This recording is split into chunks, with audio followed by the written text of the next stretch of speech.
relations. C'est quand même assez étonnant dans l'histoire contemporaine d'imaginer un président américain en extase devant un président russe, devant un dirigeant russe. C'est quand même très surprenant et ça dit beaucoup de leurs relations aussi. Oui, mais vous savez aussi que l'histoire est compliquée, qu'on ne sait pas vraiment quel dossier, mais on voit qu'ils ne sont pas très efficaces, ils n'influencent pas tellement la situation, ces dossiers-là, dossier de corruption de Trump avec la mafia russe aux États-Unis qui a sauvé la tour Trump, peut-être d'autres dossiers encore, une forme de proximité, mais on voit que ça ne marche pas. En fait, Trump rêvait de dégager, de détacher Poutine de la Chine, parce que le problème de Trump, c'est pas la Russie, c'est la Chine, n'est-ce pas? Bon. Et en fait, il se rend compte que non, qu'il n'y arrive pas. Et d'un coup, surtout aussi, parce que chez Trump, les motifs personnels sont très envahissants, les passions, les excès, Poutine devient le principal obstacle quand même à ce prix Nobel de la paix qu'il rêverait d'avoir pour égaler Obama, réduire cet Obama qu'il avait publiquement ridiculisé plusieurs fois, pas se poser. Alors pour le coup là, c'est l'empereur du monde, le faiseur de paix. Et voilà que ce Poutine n'écoute pas. Et donc le brave Zelensky qui était chahuté, plus que chahuté, qui était molesté à la Maison Blanche, dans le bureau ovale, humilié. D'un coup, voilà, on l'appelle pour le remettre en selle. C'est parfaitement, évidemment, incohérent. En même temps, ça correspond à cette vision unilatérale du monde. Je veux, j'ordonne. Jean-François Colosimo, en fait, vous me tendez la perche. Vous avez évoqué donc cette fascination qu'exerce Vladimir Poutine sur Donald Trump, qui quelque part voudrait lui ressembler. Vous avez également fait référence au bombardement majeur le 21 juin dernier par des B-2 d'un certain nombre de sites nucléaires en Iran, qui a été une énorme démonstration de force américaine. Donc, à l'inverse, comment est-ce que ça a pu être perçu par Vladimir Poutine, cette démonstration de force de Trump? Poutine est parfaitement indifférent à ce que peuvent faire les États-Unis. Poutine poursuit sa guerre, il la poursuit obstinément. Tous ceux qui pensaient qu'il allait s'arrêter à un moment sont détrompés, pour la simple et bonne raison que le bellicisme est inhérent, comme à l'époque communiste et soviétique, au régime autoritaire de Poutine. Poutine a besoin de la guerre pour se maintenir au pouvoir, pour réprimer les opinions chez lui. La guerre, pour lui, c'est l'essence du politique. Donc je crois qu'il est parfaitement indifférent à Trump, parce que Poutine reste malgré tout dans cette relation Est-Ouest où la détention de l'arme atomique fait que de toute façon, les combats entre Washington et Moscou ne peuvent être qu'au fond des anicroches. Il ne peut pas y avoir de choc frontal. Mais là, ce sont des bombardiers stratégiques qui ont été utilisés. Donc il y a quand même un signalement qui est quand même énorme de la part des États-Unis. Mais Poutine ne dira à Trump que Trump devrait savoir quelle serait la réaction de la Russie s'il y avait une quelconque intervention américaine. Vous savez que ça a toujours été la bride qu'a retenu l'aide américaine sous Biden à l'Ukraine. N'est-ce pas? C'était que Biden, qui lui aussi reposait sur ce schéma de la guerre froide, craignait en fait une surréaction russe. D'où le fait qu'on était belligérant sans l'être tout en l'étant. Arlette Chabot. Si Trump n'arrive pas donc à avancer sur le dossier, sur le règlement, la paix Russie-Ukraine comme il l'imaginait, que va-t-il faire? Est-ce qu'il dit bon, écoutez les enfants, les Européens, c'est votre problème. Moi, je finis de faire la paix dans le reste du monde. Le Proche-Orient, ça va encore beaucoup l'occuper, etc.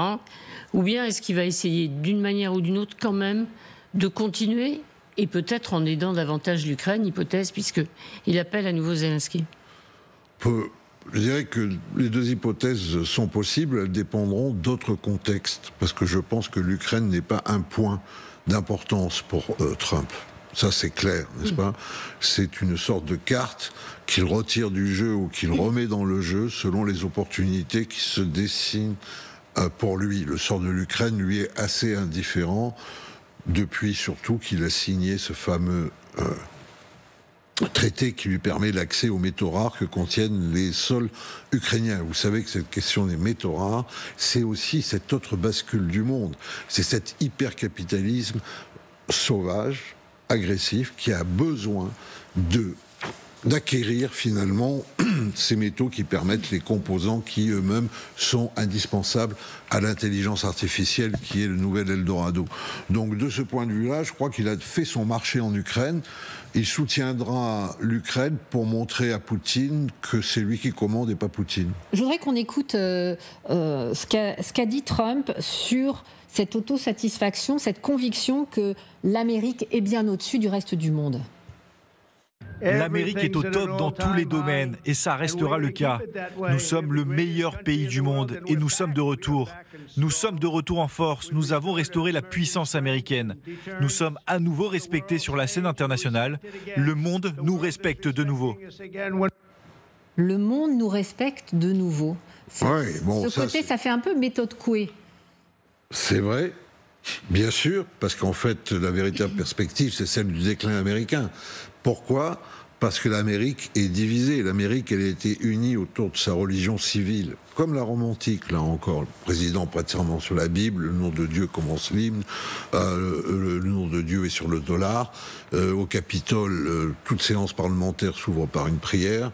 N'est-ce pas ? Vous avez aussi cette religion des cimetières militaires, ces fêtes civiles qui sont aussi religieuses, Thanksgiving. L'Amérique, elle a été unie autour de ça. La conviction du caractère prédestiné des États-Unis.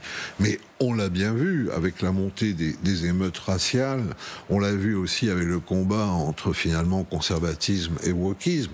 En fait, on a une Amérique qui est fêlée de l'intérieur.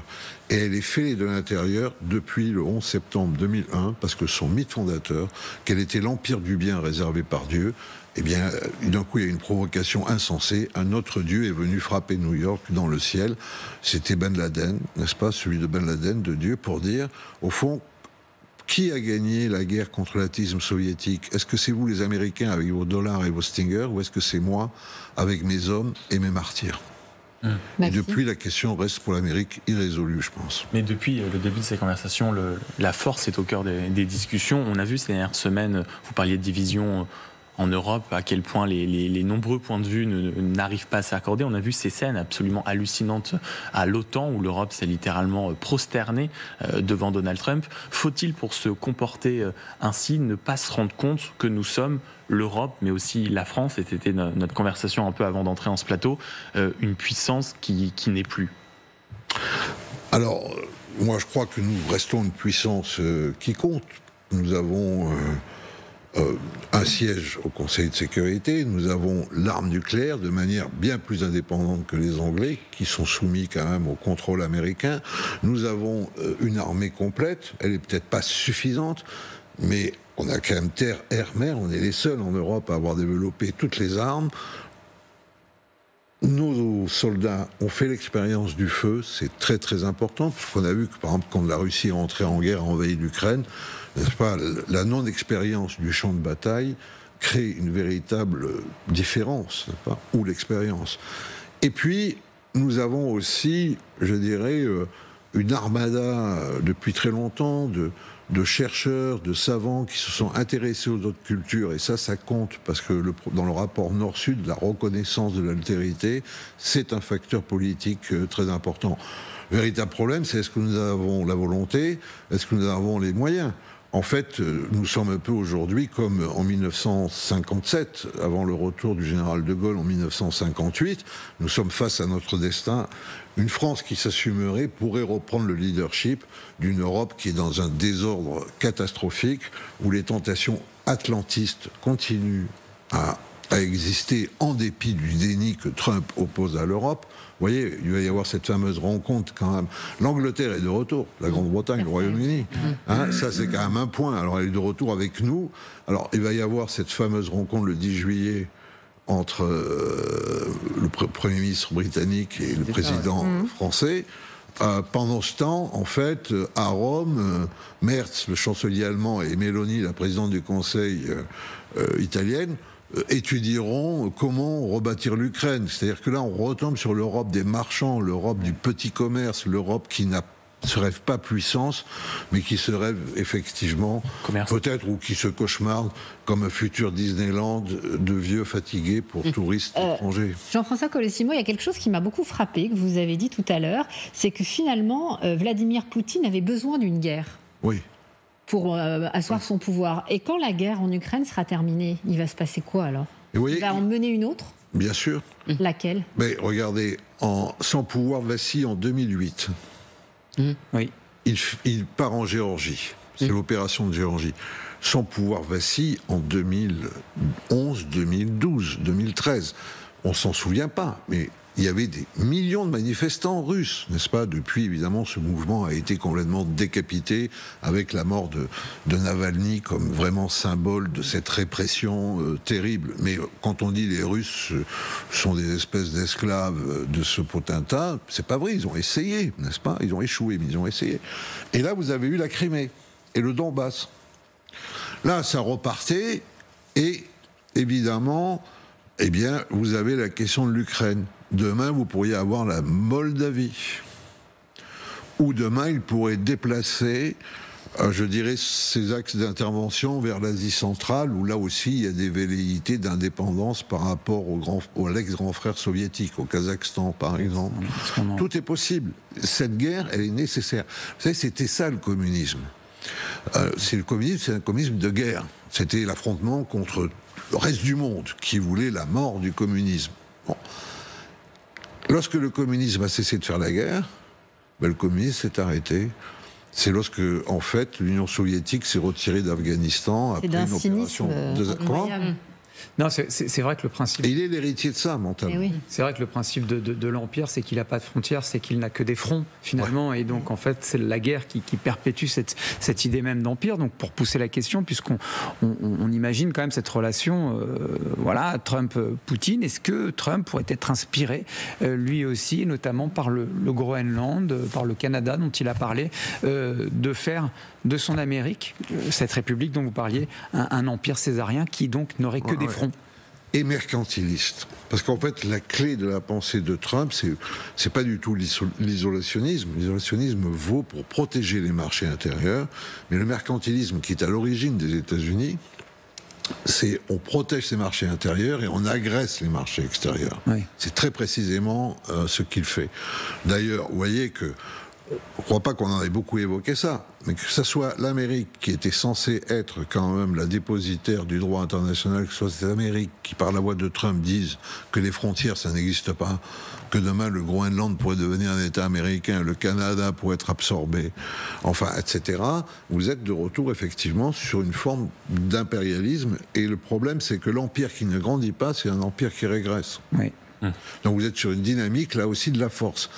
En fait, en raison de leur constitution théologico-politique, que j'ai rapidement exprimée sous le terme de religion civile, l'Amérique de Trump ressemble beaucoup à la Russie orthodoxe de Poutine, à la Chine confucianiste de Xi, à l'Iran chiite de Khamenei, ou encore à l'Inde hindouiste de Modi. Mais par définition, des empires qui s'agrandissent, à un moment donné, ces empires s'entrechoquent. Donc la Russie de Poutine, à un moment donné, si elle s'agrandit et que l'Amérique de Trump, elle s'agrandit, ça va finir par choquer, non ? Et la Russie de Poutine, elle n'a d'ambition que de s'étendre vers l'Europe. Or, je vous rappelle que Yalta, c'était quoi ? C'était le partage du monde, les deux blocs, n'est-ce pas ? Qui étaient censés diviser le monde. Mais le seul continent qui était divisé, c'était l'Europe. Déjà, nous étions en quelque sorte les dindons de la farce. Béguet, quoi. En fait. Déjà, c'est-à-dire que là où se jouait l'affrontement, c'était en Europe. L'Europe qui, quelques années plus tôt, dominait le monde et qui était réduite de conserve par Washington et Moscou au rôle d'utilité.